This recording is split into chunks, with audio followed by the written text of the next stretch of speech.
They always say home is where you're safest. That family means comfort, shelter, love. That's what they say.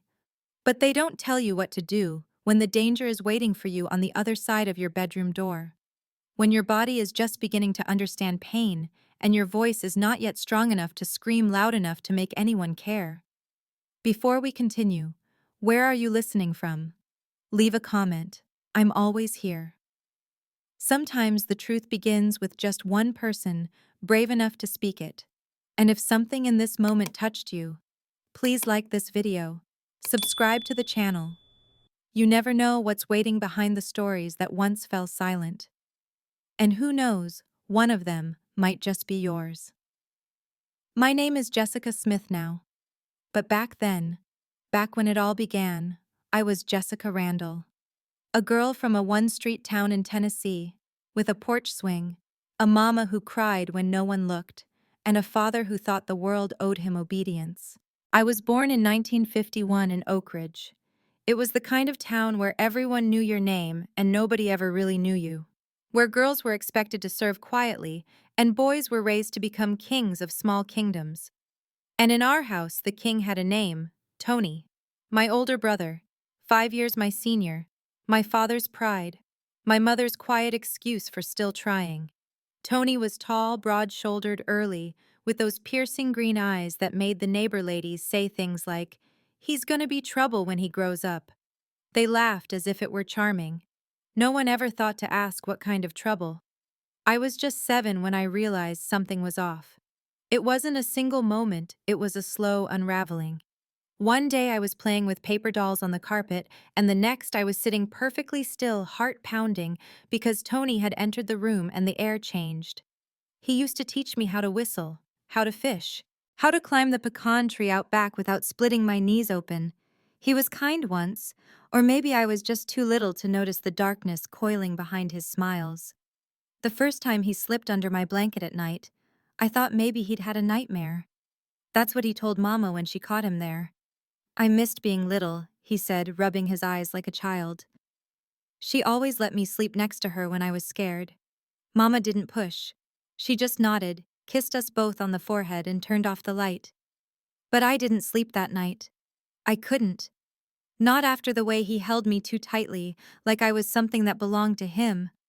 Tony was my brother. That word should have meant protection, not possession. The signs were all there if anyone had been willing to see. But in our home, truth was inconvenient. It didn't fit on the mantel next to my father's baseball trophies or Mama's cross-stitched Bible verses. Papa worked at the nuclear plant. Don't ask me what he did. I still don't know. He came home every day at 6, smelling of whiskey and burnt metal. And if you didn't have dinner on the table or the house clean enough, you learned to duck fast. Mama was a slip of a woman. Tiny, calloused hands. Her hair always pulled so tight I thought it might snap. She washed other people's laundry and folded their secrets without judgment. But she couldn't protect her own daughter. Not really. "It'll pass," she'd whisper, running her thumb over my cheek when Daddy yelled. "Just stay quiet. It'll pass." It never did. Our house was small. Just 3 rooms. A living room that was always too dark, a bedroom for my parents, and one for me and Tony. 2 narrow beds. Too close. When I was little, we laughed together. He told me stories, made up silly songs, built castles out of pillows. But as I started to grow, he changed. The touches lingered. His eyes shifted from curious to something colder. Possessive. I didn't have the words then, but I felt it. On my 9th birthday, I wore a yellow dress Mama sewed by hand. The lace scratched my neck, but I loved it anyway. The house was full, cousins, neighbors, the smell of cornbread and smoke from the grill. Everyone said I looked like a young lady. Tony didn't like that. When no one was looking, he pulled me behind the tool shed and gripped my arm so hard it left a mark for days. "You think you're pretty now, huh?" he hissed. "Think you can smile at people like that?" I didn't understand. "You're mine, Jessica. Mine. Don't forget it." That word again. Mine. Like I was a toy. Like I didn't get a say. I went to Mama, my voice trembling. Tony, he's being strange with me. He looks at me weird. She froze, hands covered in dish soap suds dripping onto the floor. Then she turned, eyes tired. He's just protective. He loves you. That's all. But she knew. I saw it in the way her hands trembled when she rinsed the plates, in how she started checking the door lock twice before bed, in how she kissed me a little harder on the forehead like it might protect me from the truth we couldn't name. And just like that, I learned the worst lesson of my life. I was on my own. My father worshipped Tony. They drank together, cursed together, laughed like they shared some secret the rest of us weren't in on. Me, I was a misfire. The girl that should have been a boy, he'd say to his friends at the bar. God tried but missed. At 11, Tony stopped pretending. That year on my birthday, he gave me a plastic necklace wrapped in brown paper. For my little princess, he said, hugging me in front of the family. His hand slid down too far. I wanted to scream. But I saw Mama's eyes across the room. She saw. She knew. And she turned away. That night I tried to sleep facing the wall. I prayed to be invisible. But he came anyway, his voice low hot against my ear. Time to grow up, little lady. I told him no. I begged. I cried into the pillow. But he didn't stop. He never stopped. I can't describe that pain. Not just the physical kind. That too, of course. But worse was the silence, the betrayal, the knowledge that no one was coming to help me, that I had been sentenced to this invisible prison locked in a house that looked so ordinary from the outside. The next morning I could barely walk. Mama noticed. She saw me, limp eyes swollen. She said nothing. But that night when Tony was gone, she sat beside me and gently dabbed antiseptic on the bruises. Her hands trembled. She cried silently. But she didn't speak. I didn't either. We both knew. After that, the nights blurred together. He came when he wanted. Sometimes he whispered terrible things. Sometimes he just watched me touching my hair like it was some prize he'd won. I learned how to leave my body without going anywhere. I imagined flying out the window, becoming a bird, anything but this. And still my father toasted to my boy Tony every weekend. At school I shrank. Teachers asked if I was okay. I smiled. Fine. What else was I supposed to say? My brother assaults me while my parents pretend nothing's wrong. I tried once to tell Mrs. Johnson, the neighbor. She was kind. Lived alone. People whispered she was a lesbian, said it like a slur. She found me crying behind the church one Sunday. Jessica, what's wrong, baby? I opened my mouth. I tried. The words almost came. But I saw it, the image of my father's rage, of Tony's smirk, of Mama's eyes closing again, and I shut it all down. Nothing. I'm fine. She didn't push. Years later, she told me I knew. I just didn't know what to do. I forgave her. What was the point in holding that? In those days, silence was safer than truth, and safer still than asking for help from people who couldn't handle it. By the time I turned 13, my body was changing. Breasts, hips, all the things that made Tony worse. He called me hot, laughed when I told him to stop. I know you like it, he'd whisper. I didn't. I wanted to die. The worst came one afternoon in December. Mama was at the river washing clothes. Daddy was still at the plant. I was home alone, or so I thought. Tony came in through the back door, grabbed me by the wrist. Let's have some fun while no one's here. I fought. For the first time, I scratched and kicked and bit. He beat me worse for it. By the time he left, I was bloody, barely able to move. When Mama came home, she found me on the floor. She screamed, held me, washed me like I was a baby again, whispered apologies between sobs. We're leaving, she said. I believed her. But just as we reached the front door with our bags, my father came home early. He saw the bruises, the blood, heard our stammering. He looked at Tony, who leaned against the wall like nothing had happened. She's making it up, he said with a shrug. Daddy believed him. Of course he did. He slapped Mama so hard she fell. Run away then, he growled. But the girl stays. Mama looked at me, tears streaking her face, and then she walked to the bedroom and closed the door. And I stayed. Not because I wanted to, but because I was never given a way out. But here's what no one tells you sometimes: the people with no way out find ways no one else can imagine. And that's what I did. That's what I had to do. The seasons changed, but inside that house time stood still. The bruises faded, the nights passed, but the dread never lifted. Every corner held a shadow, every silence a threat. I'd become an expert at anticipating footsteps: Tony's dragging boots, Daddy's angry stumble, Mama's invisible hush. That was the rhythm of my life, fear as a heartbeat. Then came the nausea.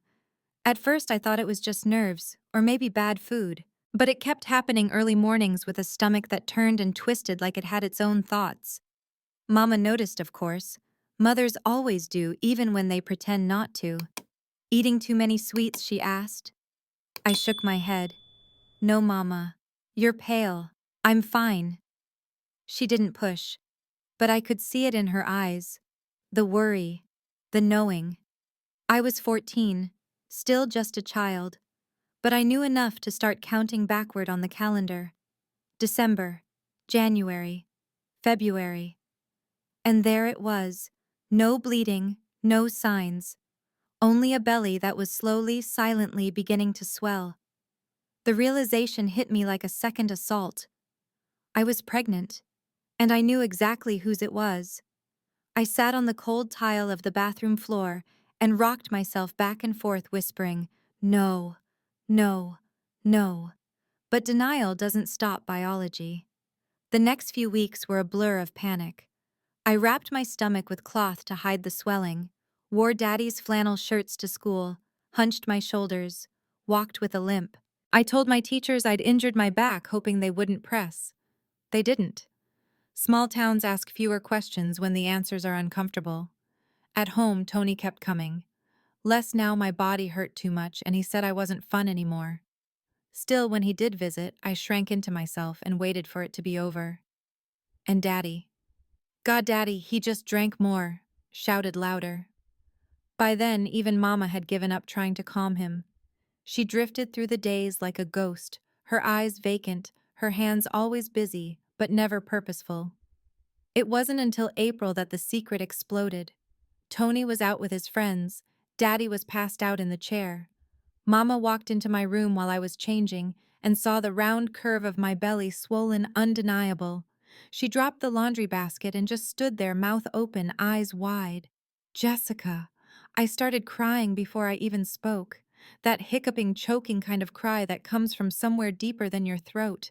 I didn't ask for this, Mama. I swear. I didn't want it. He. She sank to the floor beside me. I know, she whispered. God help me, I know. We sat there shoulder to shoulder, not saying anything for a long time, just breathing in the truth that had finally broken free. After a while, she said the words I feared most. We have to tell your father. No, I said. He'll kill me. She was silent, not because she disagreed, but because she wasn't sure he wouldn't. Let's wait a little, I begged, just a little longer. And so we did. She brought me food in secret herbal teas from Mrs. Johnson to ease the sickness. She rubbed oil on my growing stomach in the dark, and never said a word when Tony walked past the hallway, whistling some tune like the world hadn't changed. By May, the shawls couldn't hide the truth anymore. One night, Daddy came home in a rage. Something about his paycheck being short. Something about someone at work mouthing off. It didn't matter, he always found a reason. I tried to disappear into the walls, but he saw me. "What's this?" he barked. "Why the hell are you shaped like a watermelon?" He didn't wait for an answer. He marched across the room and ripped the shawl from my shoulders. There it was. My body. My truth. His face turned red, then purple. "Whose is it?" I couldn't speak. My lips moved, but no sound came. "Who did this to you?" he roared. "Tell me, damn it!" Mama tried to intervene. "She's just a girl. She was taken advantage of." "By who?" he bellowed. And that's when Tony walked in. I saw it in his eyes. He knew the truth was moments away from surfacing, and he moved quickly as always. "It was Mike from the gas station," he said coolly. "I saw them together." She snuck out. I tried to stop her. "Mike." A shy, awkward boy who barely looked at me. Daddy's rage turned. He stormed out of the house with Tony following, yelling about shotguns and honor, and no daughter of mine becoming a whore. Mama collapsed onto the couch, her face in her hands. "Why didn't you say something?" she whispered. I turned away. Would it have mattered? She didn't answer. Mike and his family left town within days. Rumors spread like wildfire. The girl got herself knocked up. The boy ran away. Shame on both their houses. But I knew the truth. And worse, Tony knew I wouldn't speak it. Not with Daddy waving fists and threats like a badge.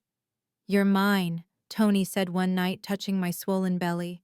"That baby's mine. Don't forget it." I shuddered. He came less often after that, said I was damaged goods. But the damage was already done.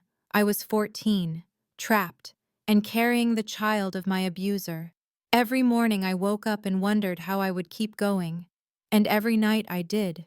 Because the child, this innocent growing life inside me, deserved better. Deserved a world where pain wasn't handed down like family heirlooms. I made a promise. If I couldn't save myself, I would save him. His name was Charles. He came into the world on a rainy September morning after 16 hours of labor that nearly broke me in half. Mama held my hand the whole time. Tony was nowhere to be found. Daddy stood outside smoking, muttering curses about the disgrace I'd brought. When they laid Charles on my chest, tiny and squirming, I cried. Not because of the pain, but because for the first time in my life, I felt love that wasn't twisted. His eyes opened and met mine, green like Tony's. But they were innocent, soft, not yet marked by hate or hunger. "I'll protect you," I whispered. "No matter what it takes." That vow carried me through the next few years. Daddy refused to acknowledge the baby, called him a bastard, threatened to kick us out, then forgot he said it. Mama did her best. Quietly, carefully. And Tony, he watched. Lingered too long when Charles nursed. Smiled too wide when the boy babbled his first words. "That's my blood," he'd say. "My boy." I wanted to scream, "You are no one's father." But silence was my only weapon. One day I caught him whispering to Charles while he slept. "You'll grow up strong like me. You'll know how to handle women. I'll teach you everything." No. No, he wouldn't. Not if I had anything to say about it. And I did. Because that was the beginning of the end. I started planning our escape, not a childish fantasy this time, but a real plan. Piece by piece. All I needed was a window, a crack in the walls, and I'd make sure that Charles would never ever inherit the darkness that had once tried to claim me. I started saving scraps of food, hiding coins under floorboards, collecting anything that could help me disappear. My mind never stopped working even when my body was too tired to move. I learned to live with one eye open, one hand always close to Charles, and my ears trained to catch every whisper, every door creak, every lie disguised as love. He was nearly 3 months old the first time I tried. Tony was out playing basketball. Daddy had gone to the plant. Mama was in the backyard hanging clothes. I wrapped Charles in a flannel blanket and tucked a bottle and 2 cloth diapers into a brown paper sack. I didn't have shoes that fit right, so I wore the ones that blistered the least. We didn't have a suitcase. What does a prisoner take with her when she's not allowed to own anything? I crept out the back door. Each step across that rotting porch felt like a confession. I could hear my heart beating through the soles of my feet. I'd made it halfway to the road when I heard the voice that had haunted my every breath since childhood. "Where do you think you're going?" Daddy stood on the porch, still in his stained work boots, arms folded across his barrel chest. I froze. Charles stirred against my chest. I was just taking him for air. He was fussy. A lie. A weak, clumsy lie. The slap came so fast I didn't see it coming. The bag fell. Charles screamed. I dropped to my knees, shielding him. You trying to run off with the bastard, he growled. After everything we gave you. He dragged me by the hair back into the house, locked the door, and stuffed the key into his boot. From that day forward, I was never alone again. Even in the bathroom, someone stood outside the door. The back windows were nailed shut. The front porch light was removed so I couldn't signal anyone. I became a prisoner. A girl raising her abuser's child under the watch of the man who would rather believe in a stranger's sin than confront the devil in his own son. And yet Charles grew. He learned to sit, then to crawl. And when he first called me Mama, I wept into my pillow for hours, not because I was sad, but because I was still here, still standing, still his. By the summer of '66, the town was melting under Tennessee heat. Charles was almost a year old. He'd begun babbling, saying Baba and Da, and sometimes whispering to himself in the way babies do, as if he were talking to angels. And that summer I met Rosie. She came from up north New York, I think. Her daddy was a banker and her mama wore red lipstick in church, which made every woman in Oak Ridge clutch their pearls and whisper behind hymnals. Rosie was bold in a way that frightened me. She wore jeans, she cursed, she talked back. And yet when she saw me holding Charles on the church steps after service, she didn't look away. She walked up like she already knew me. How old is he? She asked. 10 months. He's got big eyes. Like he sees more than the rest of us. I didn't respond. She didn't push. Over the next few weeks, Rosie started finding reasons to come by the house. Borrowing sugar, asking Mama for sewing patterns, offering books. I knew Daddy didn't like her, called her that city girl who doesn't know her place. But Mama allowed her visits, maybe because she knew I needed someone. It was Rosie who first said the word. I was too afraid to imagine escape. Where would I go? I whispered one day as we sat on the back steps, Charles asleep on my lap. There are shelters in New York. I know a woman who runs one. They help girls with babies, no questions. But I don't have money, or a name, or anything. You have him, she said, nodding at Charles. And that's more than most people start with. Her confidence frightened me. Like she didn't understand the kind of man Tony was. The kind of man Daddy had become. The way fear gets baked into your bones when you've lived too long in cages. But I held on to the hope she offered like a thread through a needle. The 4th of July came, and with it the town fair. Barbecue, sparklers. A parade of tractors decorated in tinsel and red, white, blue crepe paper. Daddy insisted we go. Can't have people thinking we're ashamed of the boy. Shame. He'd thrown that word at me so many times it had become a second name. I dressed Charles in a little flag print onesie someone from church had gifted us, and I wore the one clean dress that still fit. While Daddy drank and Tony flirted with the preacher's daughter, I sat on a bench under the shade of an elm, rocking Charles. That's when Mrs. Laura Wilson sat beside me. She was the mayor's wife, always dressed like she belonged somewhere bigger, no children. That was her tragedy, whispered often in grocery aisles and after church. May I hold him? She asked. I hesitated, but something in her voice, soft trembling, made me nod. She took Charles gently as if he were something sacred. He's beautiful, she said. You're doing well.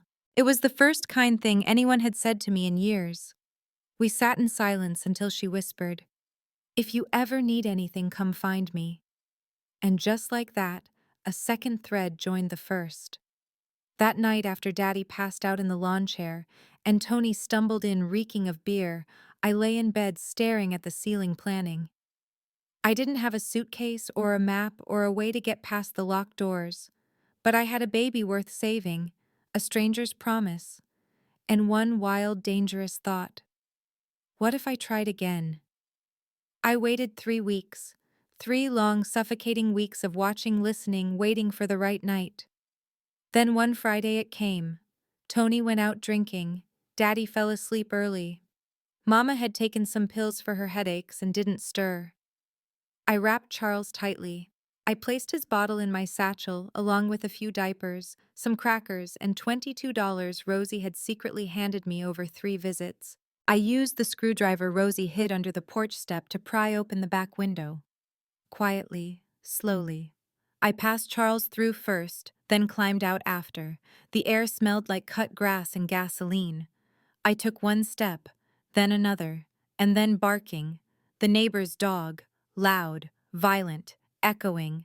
Lights turned on, porch doors opened. I ran, barefoot, panicked. I ran until my lungs burned, until I reached the back of the church and collapsed behind the old stone bell tower. I clutched Charles, both of us crying. He was hungry. I was terrified. I rocked him, whispering, "We're okay, we're okay." But I wasn't. Because they found us. Daddy, Tony, and 2 men from the plant. They dragged me home by my hair. Charles screamed the whole way. I don't remember most of what happened that night. I just remember pain, blood, and Tony's voice as he leaned in close. "Next time I won't bring you back." For 3 days I didn't leave the bed. Mama brought broth and wet cloths. She never said a word, just wiped my face and turned away when I cried. And yet I wasn't broken. Not completely. Because somewhere deep inside, something had shifted. The first escape failed. But I knew there would be another. Because they could lock every door bolt, every window, chain me to that house, but they couldn't kill the fire that had started to burn.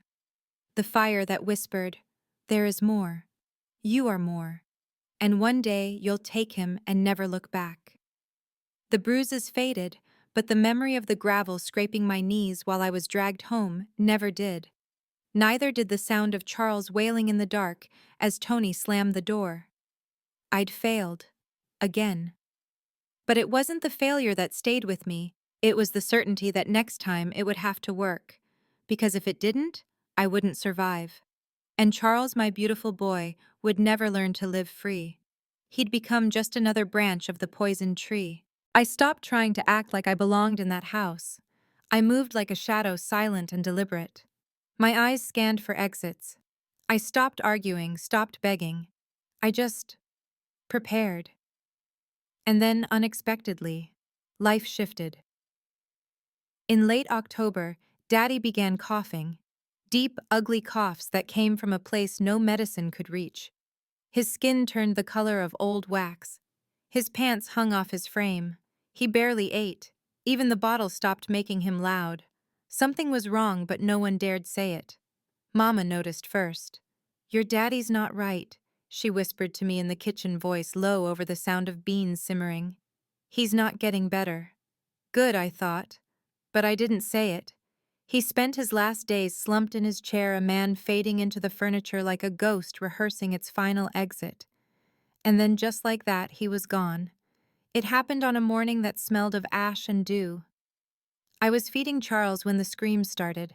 Mama's voice, raw and panicked, came from their bedroom. I ran in, Charles clutched to my chest. Daddy was sprawled on the floor, mouth open, eyes glassy, foam crusting his lips. Tony was there too, wide-eyed and useless. We stood in a semicircle of disbelief, even though none of us were truly surprised. A stroke. That's what the pharmacist said when he finally showed up. Massive. Quick. Nothing could have been done. I remember staring at Daddy's lifeless face, expecting something. Sadness, relief, rage. But all I felt was silence. The quiet after a storm. People came with pies and casseroles and condolences they didn't mean. They called him a good man, hard-working, devoted. And I realized something sickening. Nobody really knew who he was, and now they never would. Tony took to the role of man of the house with disturbing ease, shaking hands, giving orders, wearing Daddy's old boots like he'd always been waiting to step into them. Mama shrank smaller by the day. She wandered through rooms like a visitor, said very little, ate even less. But God help me, I started to feel light. Not happy, but lighter. One less captor, one less locked door. I hadn't forgotten the will. I'd overheard Daddy mention it once at the dinner table. Tony gets everything. Girls don't need land, just husbands. At the reading, the lawyer confirmed it. To my son, Tony Randall, I leave the house, the land, and all financial assets. To my wife and daughter, the right to live in said house until Tony sees fit. Tony smirked like the devil himself had kissed him on the forehead. Mama didn't protest. I didn't expect her to. But I watched him. That smirk. That smug entitlement. And I thought, you think you own everything now. But you don't own me. Not anymore. That night I lay next to Charles and stared at the ceiling, counting breaths until morning. And I made a decision. One more try. But this time no window. No running barefoot in the dark. No chances. I needed a plan that would work. I needed help. So the next day I lied. I need to go to the pharmacy, I told Mama. Charles has a rash. He's been crying all night. She nodded absently. She was barely there anymore. Just a shape in an apron. I walked the familiar path into town, every step rehearsed, memorized. But I didn't stop at the pharmacy. I went straight to the big white house with the wraparound porch and the rose bushes trimmed to perfection. Mrs. Laura Wilson answered the door wearing pearls in a blue silk robe, as if she'd stepped out of a magazine. "Jessica," she said, startled. "Is everything okay?" "No, ma'am," I said, my voice breaking. "Nothing's okay. But I don't have anywhere else to go." She didn't hesitate. She stepped aside. "Come in." Her house smelled like lemon and clean linen. Like safety. I sat in her front parlor with Charles on my lap, trembling. I told her the truth, not all of it, but enough. Enough for her to go very still. "I feared as much," she said after a long silence. "This town, it looks the other way." "I need to leave," I said. "I have to get Charles out. I don't want him to become like them." She looked at him, sleeping in my arms. "You're right to run. I don't have money. I'll help." She said it just like that. "I have a friend in Washington, D.C., runs a boarding house. She needs help in the kitchen, offers room and board in exchange." I blinked. "Washington. It's far. That's what you need, isn't it?" I nodded. She gave me an address, a bus schedule, an envelope with $40 and a note inside. "Give this to Martha." Then she said something that struck me like a bell in a quiet church. "There's one condition, Jessica. Once you go, you stay gone. Don't write, don't call, don't look back. For your safety and for mine." I understood. The mayor's wife couldn't be caught aiding a scandal. I left her house with my heart pounding. My feet felt like air. I was going to get out. Really out. But I had to move fast. Tony wouldn't wait forever to claim every inch of the house. The next few days were a blur of preparation. I collected Charles's birth certificate, rolled our clothes tight and tucked them into a single grocery sack. I cleaned the kitchen like it might be the last time. And then, on the 3rd of November, I waited until 3:00 a.m. Tony was out drinking. Mama was asleep. I wrapped Charles tightly, cradling his head. I slipped on my shoes, took the envelope Mrs. Wilson gave me and tucked it in my bra. I didn't write a note. I didn't even look at the kitchen table. I just walked to the door. And there she was, Mama, standing in the shadows, arms crossed, eyes hollow. "You're leaving." It wasn't a question. "I have to." She nodded slowly. "I always knew this day would come." "Why didn't you stop it?" I whispered. "Why didn't you protect me?" She shook her head, tears sliding silently down her cheeks. "Because I was a coward. But you're not." She stepped forward and kissed Charles's head. Then she opened the door. "Go," she said, "and don't come back." I didn't. I walked into the night without turning around. The bus station was 3 blocks down. Rosie was waiting like she said she would be. "I thought maybe I almost didn't," I said. But she opened the door. We didn't hug. We didn't cry. She handed me a sandwich and a water bottle and said, "You'll need these." When the bus arrived, I climbed on. Charles stirred in my arms, blinking at the world through sleepy green eyes. The driver asked, "Where to Washington?" I said. My voice didn't shake. He punched the ticket and said, "Long ride, hope you're ready." I was. Because this time I wasn't just running, I was leaving. The bus ride out of Oak Ridge felt like a fever dream, each mile a thread, unraveling the life I'd been stitched into since birth. Charles slept against my chest, his small breaths warming the crook of my neck. I kept one arm wrapped around him, the other clutching the paper sack with everything we owned in the world: 3 cloth diapers, 2 sets of baby clothes, and the envelope Mrs. Wilson gave me with the address scribbled in elegant blue ink. I didn't know what I was heading into. All I knew was what I was leaving behind. Oak Ridge faded into blackness. The gas station where my name had been soiled. The church pew where I sat in silence while the town pretended not to notice. The house where a man died, and another tried to become him. All of it dissolved in the rearview mirror of that Greyhound bus. I didn't cry. Not because I wasn't sad, but because I had nothing left to grieve. The road stretched like a promise, dark and empty except for the occasional sign glowing in the distance like a breadcrumb. Knoxville, Roanoke, Richmond, Washington. I repeated the name like a chant in my head. Not a city, but a new beginning. A word with no ghosts attached. By the time we arrived, it was just after midnight. The bus station buzzed with fluorescent lights and voices too tired to care. I stepped off that bus with Charles in my arms, knees trembling from the weight of the journey. He stirred, blinked at the strangers, then reached up to touch my face. I whispered, "We made it, baby. We made it." The taxi driver looked skeptical when I handed him the folded note. "This address?" "Yes." He shrugged and helped me load our single bag into the trunk. The drive was silent. I watched the city roll by like a movie I wasn't sure I belonged in. Towering buildings, traffic lights that blinked without urgency, sidewalks full of people who didn't know me. That was the best part. Nobody knew who I was. We arrived at a 2-story brick home tucked between an insurance office and a shuttered cafe. The porch light was still on. The driver carried my bag to the steps and nodded. "This is it." I thanked him and rang the bell. A minute later, the door opened. A woman in a long robe, her silver hair pulled back in a bun, peered out with tired but kind eyes. "You must be Jessica." "Yes, ma'am." She stepped aside. "I'm Martha.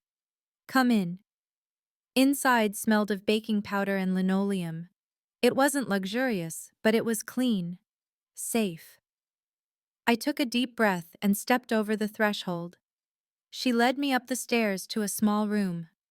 A twin bed, a crib already set up, a worn dresser. "This'll be yours. You start tomorrow. Breakfast at 6. I nodded, unable to say much else. She placed a hand on my shoulder. "You're safe here. Sleep." That night, I didn't dream. For the first time in years, I didn't check the door lock 5 times. I didn't listen for footsteps. I curled next to Charles and slept until morning. At dawn, I joined Martha in the kitchen. She handed me an apron pointed toward a giant tray of eggs and said, "You cook, I do." "Good. Start with the grits." We fed 15 people that morning. Young women, older widows, a couple of quiet men who paid in cash and never stayed more than a week. I didn't ask questions. Neither did they. I washed dishes until my fingers pruned, scrubbed pans until my knuckles burned, cleaned floors with vinegar and hot water. It was brutal, back-breaking work, but it was mine, and no one touched me without permission. Charles adapted quickly. Martha adored him. The other boarders snuck him bits of biscuit and candy behind my back, though I pretended not to notice. He learned to walk on that kitchen tile, chasing after a mop I used like a cane. His laugh echoed off the walls and into the deepest part of me, the part I thought had gone numb forever. Weeks passed, then months. Fall gave way to winter, and our tiny room filled with secondhand blankets and the sound of Charles babbling nonsense words that only made sense to him. We didn't have much, but for the first time, we had peace. One morning, as I was scrubbing out the oven, Martha sat across from me with a folded newspaper. "You've got grit," she said. "You want more a better life. A room of your own. A real wage."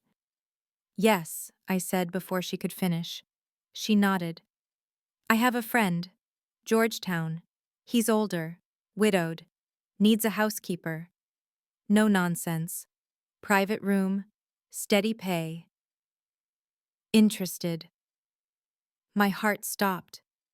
Yes. She raised an eyebrow. He's a gentleman. But don't mistake that for weakness. He doesn't take charity cases. You'd be working. I understand. 2 days later I met him. Mr. Robert Leland. 60. Tall, quiet. Wore a watch with a cracked leather band and always said thank you when handed a cup of tea.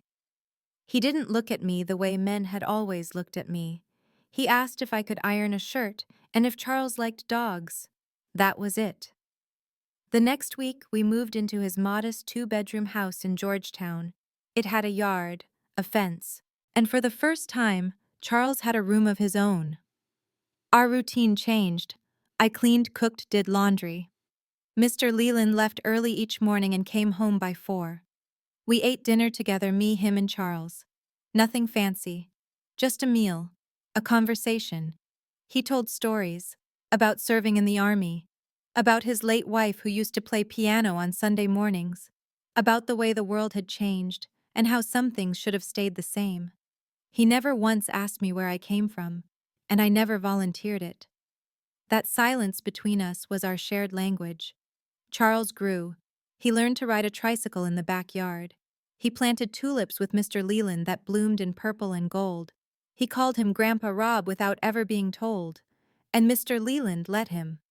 I watched them from the kitchen window, my heart doing that strange ache only mothers know, the ache of watching your child be loved in a way you never were. By 1970, I was no longer just surviving. I was becoming someone new. I still had nightmares. Sometimes I'd wake up in a cold sweat convinced I heard Tony's boots in the hallway. I'd rush into Charles's room and find him sleeping soft and safe, and I'd press my forehead to his shoulder just to feel it. But the past no longer sat on my chest every morning. It sat at a distance now, still visible, still waiting, but no longer in control. One day, as I folded Mr. Leland's shirts, he walked into the laundry room and said, "You've made this house a home again."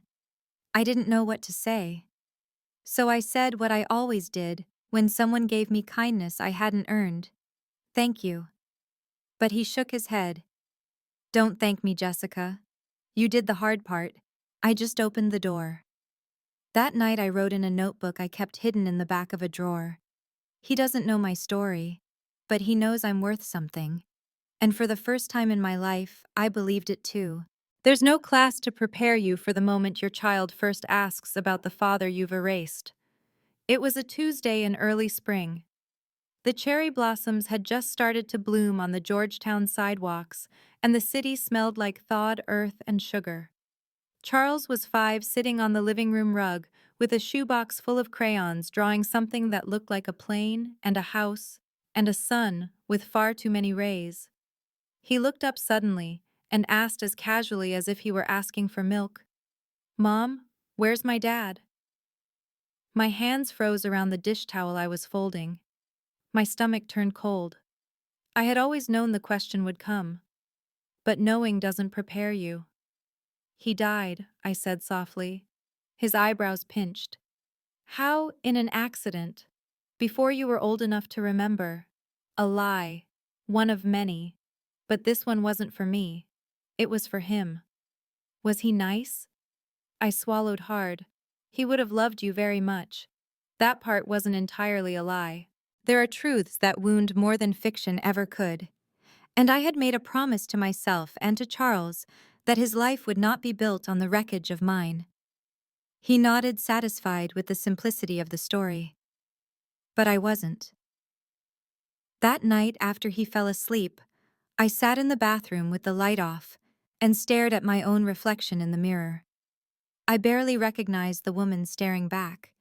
She had lines around her eyes that hadn't been there at 14, gray already showing in the roots. But the biggest change wasn't visible.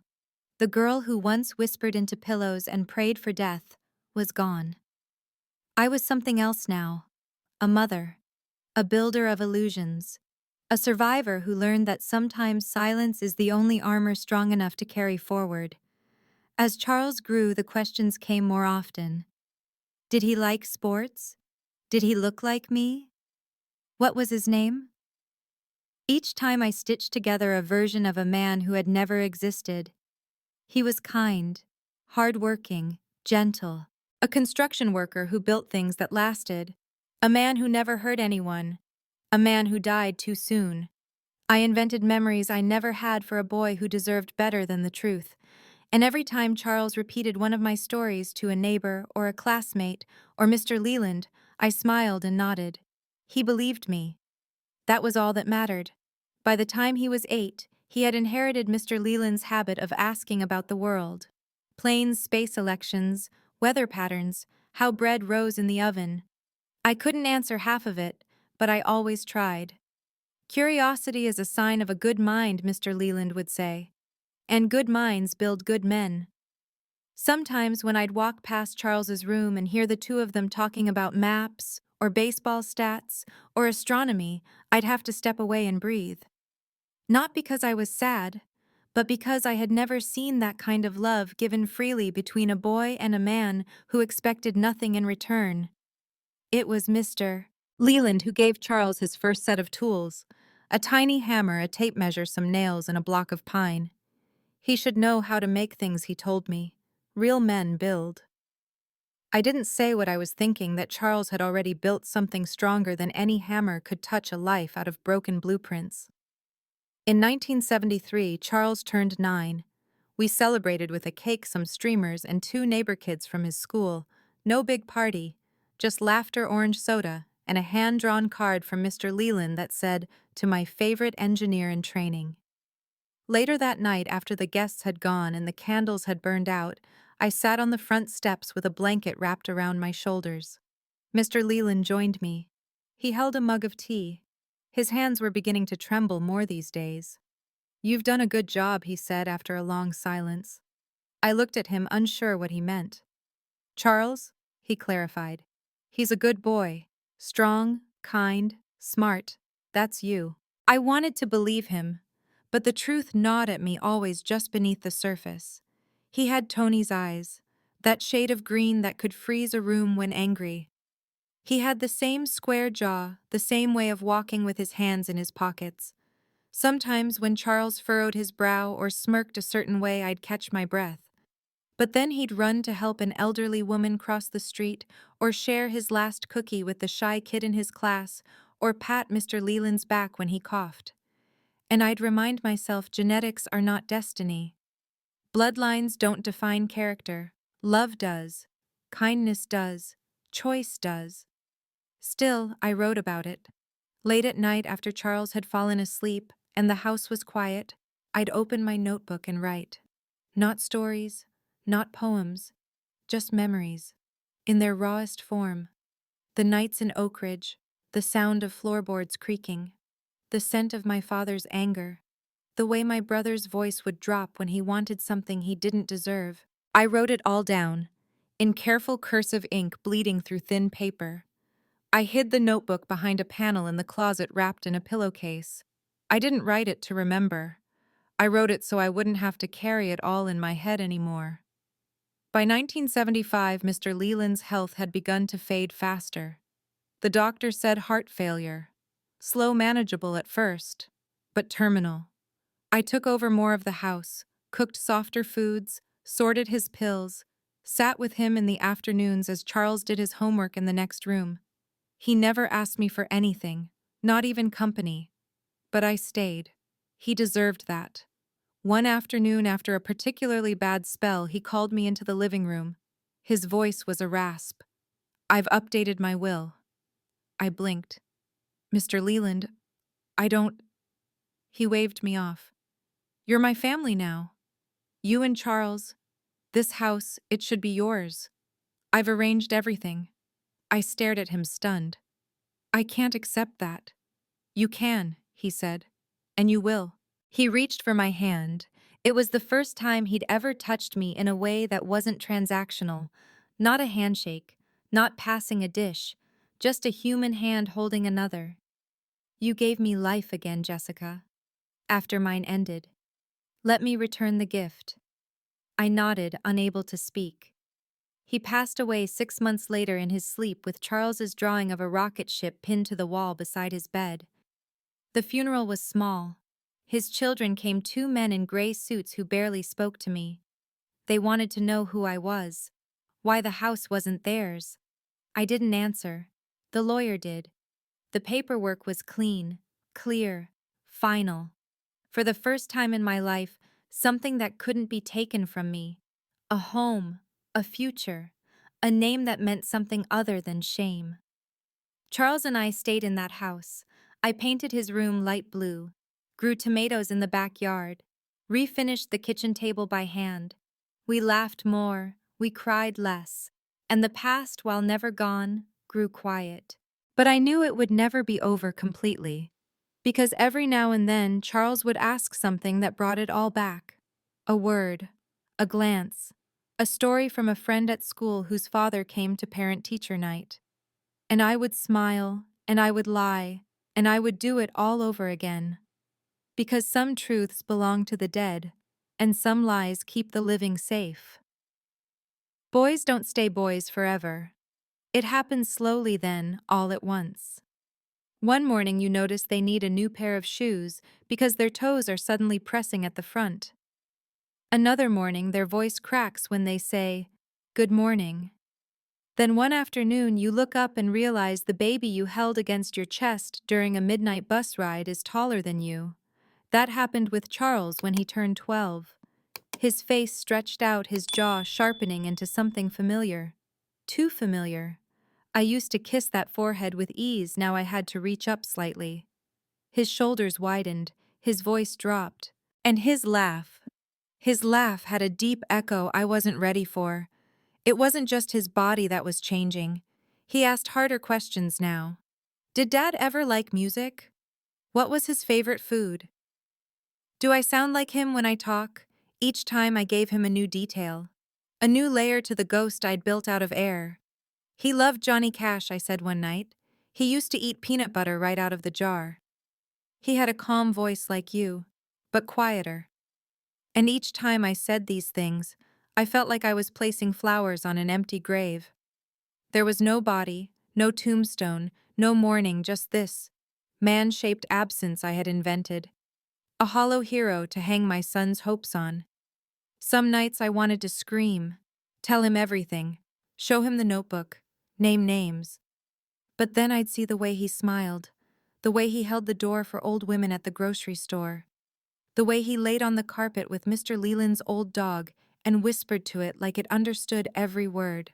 And I'd bite my tongue until it bled, because he was nothing like him, no matter what the mirror suggested. Yes, his jaw was the same, the brow, even his laugh when it really let loose. But the eyes were different. Tony's eyes had hunger in them, a meanness, a need to dominate. Charles's eyes had wonder, curiosity, a softness no one had ever given Tony the chance to keep. He wasn't born of love. That was the cruelest part. And yet he lived in it. He absorbed every kindness like sunlight. It terrified me, because I knew how fast love could be taken, how quickly it could curdle into power or silence or worse. So I overcompensated. When he was 13, I enrolled him in summer camp. Not because we could afford it, but because I wanted him to know the world outside our home. Meet people, I told him. Learn who you are. He came back after 2 weeks smelling of smoke and dirt and pine needles. He brought back stories about a girl named Melissa who beat him at archery and a counselor who played guitar and made everyone cry during a song about their mothers. He hugged me when he got home too long for a teenage boy. I missed you, he said, and my chest split open in silence. That fall, he started 8th grade. I started working part-time at a diner nearby. I liked the noise, the smell of grease and coffee. I liked how nobody asked about my past. Everyone had their own mess to hide. One day, Charles came home with a black eye. He tried to laugh it off, sparring in gym class, took one to the face. But something about the way he flinched when I raised my hand to touch it told me otherwise. "Who hit you?" I asked quietly. He shrugged. "Just a kid. It's fine. But I pressed. For once, I didn't stay silent. It wasn't fine. You don't flinch like that unless it meant something. He looked away. He said I talk like a girl, that I'm weak. I sat beside him. My throat tightened. You are not weak. I didn't hit him back, he said, almost ashamed. That's not weakness, I whispered. That's control. He looked up at me then. Really looked. Mom, was Dad strong? I swallowed. He knew how to hold back. That's real strength. Another lie. Another carefully placed stone in the foundation of a father that never was. And still, I'd do it again. Because I'd rather lie 1,000 times than let my son believe his blood dictated his soul. By the time Charles reached high school, he was the boy every mother wished she'd raised. He opened doors, said thank you, tutored younger kids in math, didn't drink, didn't fight. But the older he got, the more I saw Tony in his walk, in the way he leaned against a wall, in the way girls looked at him. I tried not to panic. But some nights I lay awake and imagined him turning. A cruel word here, a shove there, a sharp laugh. I was terrified that my silence had created a blind spot, that I'd raised him in a house of truth-shaped lies, that one day it would all burst open and ruin him. So I wrote again. Late at night, after he'd gone to bed, I pulled out the notebook from its hiding place. I wrote about the latest lie I'd told him, about how he wanted to know if his dad ever built things, and I told him yes, he once helped build a gazebo for a neighbor, that he hammered nails and sanded edges and admired his own work. In truth, the only thing Tony ever built was fear. But Charles didn't need that. He needed something to believe in. And maybe I needed it too. Because when you live long enough with a secret, it begins to wrap itself around you like armor. Too tight to take off. Too heavy to carry. But the only thing that's kept you alive. Charles turned 16 in 1976. He got his first job stocking shelves at a hardware store, saved his paychecks for college, bought me a necklace for Christmas, gold-plated, shaped like a heart. You've given me everything, he said, slipping it around my neck. And in that moment I felt both full and hollow, because I had. And yet, I'd given it all through a filter of omission. He deserved a father. He never had one. He deserved a mother who didn't flinch at shadows. But all he had was me. So I kept going, one foot, then the other, because that's what mothers do. We carry the weight so our children can fly. The day Charles left for college, I stood in the doorway of his room and stared at the empty bed. The sheets were folded neatly. The posters still clung to the walls, a blues guitarist, the NASA logo, a sketch of Da Vinci's flying machine he'd drawn when he was 10. His duffel bags were gone. So was the guitar Mr. Leland gave him on his 12th birthday. So was the boy who used to ask about his father while coloring spaceships. He'd become a man. I didn't cry. Not when the bus pulled away. Not when he waved at the window with that crooked smile that always undid me. Not when I walked back into the house that now echoed differently. But I sat on the edge of my bed that night and stared at the closet panel hiding my notebook, and I felt the sharpest ache, not of loss but of relief. He'd made it. Despite everything I didn't say. Despite the poison in his bloodline. Despite the fear that I might have loved him too hard, or protected him too fiercely, or lied too well. He was free now. That fall I started taking walks again. Around the block, through the park, down by the river where Mr. Leland used to feed birds on quiet mornings. I bought a library card, checked out books, cooked small meals for one, learned to listen to jazz without imagining the bruises I used to cover. And when Charles called, which he did every Sunday, I listened. He told me about his professors, about a girl named Sarah who laughed like a violin string about late nights and endless reading, and how much he missed my cornbread. He never asked about his father, and I never offered. That was the silent agreement between us, written in the pauses and the changes of subject. But silence is never permanent. It waits, presses, finds the crack. It was Thanksgiving when the crack came. He brought Sarah home for the weekend. She had freckles and a curious way of tilting her head when she listened. She offered to set the table, brought flowers for the kitchen, and asked polite questions that suggested she was smarter than both of us. On the second night after dinner, she said something I wasn't prepared for. We were talking about dads the other night. Charles said his died young, but he couldn't remember how. I guess I was just wondering, what kind of man was he? She said it kindly. No accusation, just curiosity. I looked at Charles. He didn't look away. I felt the weight of his silence more than her question. And I realized something terrible he'd been waiting for years. Giving me time. Trusting I'd open the door when I was ready. And I hadn't. So he'd built a door of his own. And now we were both standing on opposite sides of it. I cleared my throat. He died before Charles turned 2. It was a workplace accident. Even then, I couldn't say more. My throat locked around the truth like it still held teeth. Sarah nodded, graciously retreating. But Charles didn't.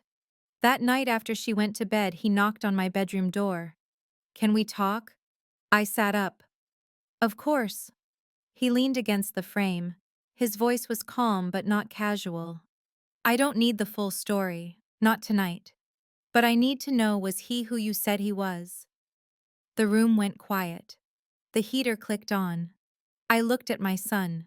This man I had raised with lies soft enough to resemble safety, and I said no. He blinked but didn't flinch. I continued. "He was not the man I described.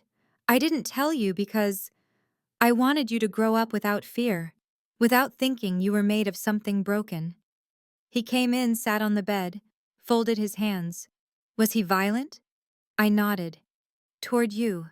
Another nod. "Did he hurt anyone else?" My voice cracked. "He hurt me in every way someone can be hurt." He didn't speak. Not right away. When he did, it wasn't what I expected. "Why did you stay as long as you did?" I felt it in my spine, that old shame that never fully evaporates. Because I didn't think I had a choice. Because I didn't know better. Because I thought love meant endurance. He placed his hand over mine. "And what made you leave you?" Silence again. But this one was soft, healing. He whispered, "I'm sorry you went through that alone." I shook my head. I wasn't alone. I had you. Even before you knew. That night I pulled the notebook from the closet. I handed it to him. "If you ever want the truth, it's in here. But you don't have to read it. I wrote it for me. But you deserve to have it now." He held it with both hands like it was fragile. "I don't need it to know who I am," he said. And just like that, the fear I'd lived with for 2 decades loosened its grip. Not because the past was erased, but because the future was no longer chained to it. Sarah stayed the rest of the weekend. Charles helped me hang a new curtain rod in the kitchen. We cooked together, laughed, lingered over coffee. When they left, he hugged me tighter than he had in years. He whispered, "You gave me more than life, Mom. You gave me the chance to choose who I'd become." And in that moment, I felt more than just a mother. I felt whole. When you grow older, the world doesn't slow down with you. Your body gives you small warnings. Knees that creak, eyes that blur at sunset, hands that forget the steadiness they once had. But the real aging happens elsewhere, in the quiet. In the silences after a phone call ends, in the empty chair across the table, in the realization that most of the people who shaped your past now live only in memory or journals. I turned 65 the same year Charles and Sarah got married. They had a modest ceremony just outside Charlottesville. A white tent, soft music, candles flickering in glass jars. Sarah wore her hair down, no veil. Charles looked taller that day, like he'd finally stepped fully into himself. When it was time for the toasts, he stood up and said, "Most of you know me as an engineer, a husband, a friend. But who I am today exists because of one person, my mother." There was a pause. Everyone turned toward me. He smiled. "She taught me that strength doesn't need to be loud. That truth can wait until you're ready.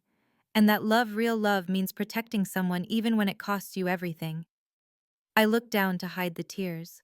Not because I was embarrassed, but because no one else knew the price those lessons had cost me. And that was fine, because the only person who needed to understand did. After the wedding, they moved to Portland. Charles had landed a job at a green tech firm. Sarah worked in nonprofit development. They called every Sunday, sent postcards when they traveled, invited me out every spring. I never went. Not because I didn't want to, but because the house Mr. Leland left me had become more than a structure. It was the last place where I had built my identity from rubble. Leaving it felt like abandoning part of the woman I had fought to become. Instead, I wrote them letters, birthday cards, little care packages of homemade jam and crocheted scarves, and when they had their first daughter, Lily, I sent a blanket I had made by hand. It was yellow, soft as breath, and stitched with the initials L.R., Lily Randall, a name free of ghosts. The first time I held her was when she was nearly 2. They flew in for the holidays. Sarah placed Lily in my arms gently, as if she already knew something about the weight I carried. Lily touched my face with those tiny fingers and said, "Nana." And I thought, this is the beginning of a new story. A story without hiding, without notebooks buried in closets, without men with clipped voices or women whispering apologies into darkness. I didn't tell Lily about her grandfather, not because I was hiding it, but because she hadn't asked. And when she did someday, I would tell her the truth, the cleaned truth, the strong truth, the version that didn't need blood to define it. Because now I finally knew the difference between silence and peace. For decades I had confused the two. Silence is a locked door. Peace is a door you leave open, knowing what's behind it can no longer harm you. By 70, I no longer flinched at loud voices. I no longer jumped when someone touched my arm from behind. I no longer dreamed of Oak Ridge. Instead, I dreamed of bread rising in the oven, of Charles laughing in the yard, of Lily painting my nails with glitter polish while asking why clouds don't fall. I dreamed of being enough, and waking up still believing it. One day Charles called and said, "I think Lily wants to interview you for school, about family stories." I smiled into the phone. "How old is she now?" 12, he said. "Going on 30. Tell her I'm ready." She arrived the following week, recorder in hand, wearing glasses too big for her face and a notebook full of questions. She asked about my childhood, about my favorite food, about whether I ever wanted to be famous. I answered everything, even the hard ones. When she asked, "Did you ever feel afraid?" I said yes. When she asked, "How did you become so brave?" I said I wasn't always. When she asked, "Did you ever want to leave your life and start over?" I said I did. And I did. She blinked at that one. "You mean you really left?" I had to. Or I wouldn't have survived. Was it hard, harder than anything? But also, the best thing I ever did. She looked at me for a long time. "I think you're the strongest person I know." And in that moment, I didn't feel like a victim, or a survivor, or a woman hiding from her past. I felt like a grandmother who had done her job, because that little girl sitting across from me would never have to carry what I did. She wouldn't have to lie about where she came from. She wouldn't mistake cruelty for strength or silence for safety. She would live freely, because I had bled quietly. That night I opened the closet and pulled out the notebook. I didn't reread it. I didn't need to. But I did one thing I'd never done before. I wrote a final line. "I am no longer afraid of remembering." Then I closed it, tied it with ribbon, and placed it in a fireproof box with a note that said, "For Charles or Lily, if one day you need to know how far we came." It wasn't shame that had shaped my life. It was the will to rise from it. The house is quiet now. No more pencil marks on door frames measuring growth. No muddy shoes at the door. No guitars strumming faintly from a bedroom down the hall. Just me, a kettle warming on the stove, and wind pressing gently against the window panes. It's strange how silence changes over the years. There was a time when silence meant danger, hiding, shame, secrets wrapped in fear. Now silence feels like a soft kind of applause, as if the world is gently nodding, saying, "You made it." I never thought I'd live this long. I never thought I'd live well. At 73, I move slower. I sleep earlier. I forget names sometimes. But I remember who I am now. I remember it in my bones, not my scars. When I walk past the mirror in the hallway, I don't see the girl who flinched. I see a woman who built her life from ashes one brick at a time, who loved her son fiercely and quietly, who carried the weight of a secret, not because she was weak, but because she believed some truths are best given only when they no longer burn. A few weeks ago, Charles came to visit, alone this time. We sat on the porch sharing iced tea, watching the leaves do their slow autumn dance. He turned to me and said, "Do you regret not telling me sooner?" I thought about it. I thought about all the nights I lay awake, notebook open, wondering if I was building trust or digging a hole. I thought about the therapy he never needed, the rage he never inherited. I looked at him, this man with laughter lines and steady hands, this father to a daughter who would never know the kind of silence I once survived, and I said, "I regret what happened, not what I chose to do with it." He nodded. Didn't push. He never has. Later that evening, he helped me clean out the attic. We came across old boxes, baby clothes, a dried corsage from Sarah's wedding, my mother's cracked porcelain pitcher. And tucked in a shoebox was a photograph I'd forgotten I still had. It was me, maybe 17, standing by a tree in my parents' yard. The expression on my face looked foreign, tight-lipped, stiff-eyed, like someone waiting for a bomb to go off. Charles held the photo up. "You look older than your age." I was. He stared at it for a while, then put it back gently. "I'm glad Lily won't ever have that look. So am I." There's a weight that lifts when you know the chain ends with you. Not because justice arrived in flashing lights. Not because someone else fixed it. But because you held the fire inside long enough to keep everyone else warm. That's the thing no one tells you about surviving. It's not just about escaping. It's about rebuilding in a way that no one can tear down again. Some days I still hear echoes. A door slams and my shoulders tighten. A man walks behind me too closely at the store and I grip my keys tighter. But those are just memories walking through the rooms of a house I no longer live in. What matters now is this. I wake up and water the plants. I bake bread on Sundays. I video call Lily and listen to her read poems she wrote about outer space and rivers and strong women. I tell her she's brilliant, because she is. And I tell her she's safe, because she needs to know. A few days ago, she asked if I ever wanted to write a book. I laughed. She was serious. "You have stories that matter," she said.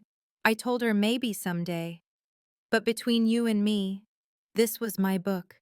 These words, these memories, this life, not written in ink and sold on shelves, but lived, quietly, fully, truthfully.